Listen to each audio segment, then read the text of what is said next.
How to get $100 IKEA promo code. Hello everyone, this is Lisa from Create, Login and Delete.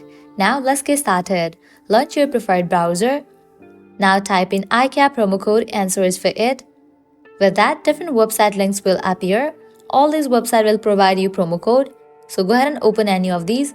For instance, I will be opening this one, Coupon Follow.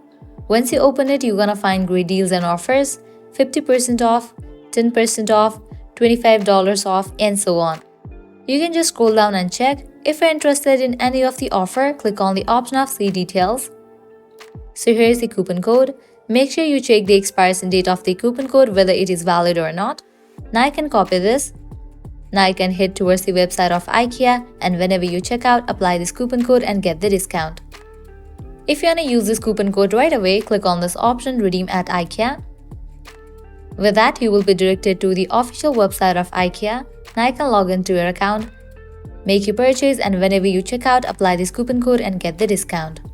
Make sure you check other deals as well. Likewise, you can also go through other websites, as this website will also provide you tons of promo codes. Well, that's a wrap for this video. This is how you can get up to $100 IKEA promo code. At the end, if you guys find this video helpful, don't forget to like, share and subscribe to our channel. Thank you.